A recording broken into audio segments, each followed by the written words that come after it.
বিসমিল্লাহির রহমানির রহিম। সুপ্রিয় দর্শক, অনেক অনেক শুভেচ্ছা জানাচ্ছি রেনিস কিচেন থেকে। আমার আজকের রেসিপি কলমি শাক ভাজি। কলমি শাক কিন্তু আমরা সবাই রান্না করে খেতে পারি, কিন্তু পারফেক্ট স্বাদে রান্না করতে আমার এই রেসিপিটা একবার ট্রাই করতে পারেন। আশা করছি মন্দ লাগবে না। আর সেই সাথে আরও আশা করছি নতুন রাঁধুনি যারা আছেন আর যারা ব্যাচেলর তাদের অনেক কাজে দিবে। তো আমি কথা না বেরিয়ে চলে যাচ্ছি মূল রেসিপিতে।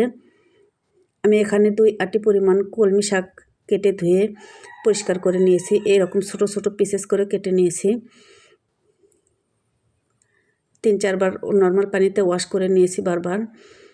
আর এর সাথে আমার আরও লাগবে রসুন কুচি। আমি এখানে দেশি রসুন 2টা কুচি করে নিয়েছি।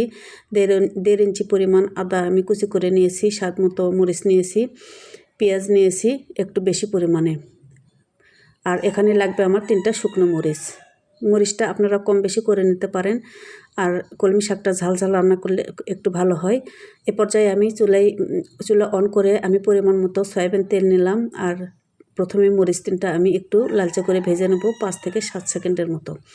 আর এ পর্যায়ে অ্যাড করে দেব কেটে রাখা মরিচ, পেঁয়াজ, আদা কুচি, রসুন কুচি।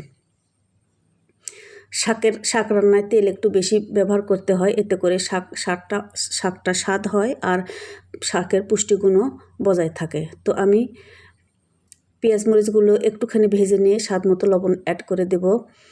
বেশি ব্রাউন করে ভাজা লাগবে না, একটু নেতিয়ে আসলেই হবে আর কি।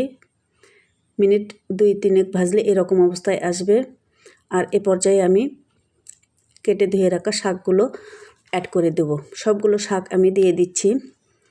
কলমি শাকের অনেক উপকারিতা। হাড় এবং দাঁত মজবুত করে, এটি অ্যান্টিঅক্সিডেন্ট হিসেবে কাজ করে এবং শরীরের রোগ প্রতিরোধ ক্ষমতা বাড়ায়, দৃষ্টিশক্তি বাড়ায়, কোষ্ঠকাঠিন্য সমস্যা দূর করে। এছাড়াও কলমি শাকে রয়েছে অগণিত পুষ্টিগুণ।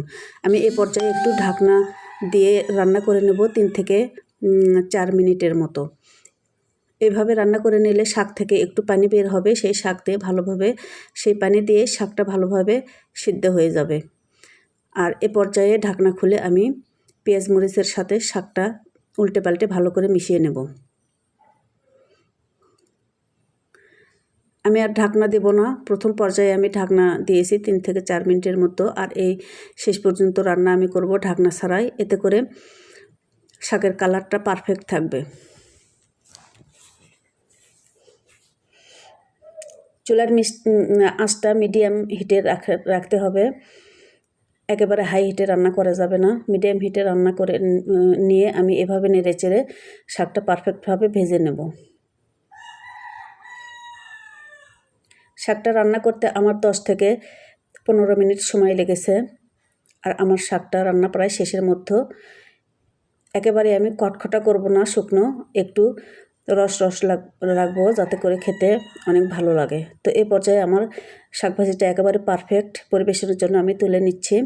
তো ভিউয়ার্স, আশা করছি আজকের ভিডিওটি আপনাদের ভালো লাগবে। আর যদি ভালো লাগে একটা লাইক দিতে ভুলবেন না। আর সেই সাথে আমার চ্যানেলটি সাবস্ক্রাইব করে রাখবেন।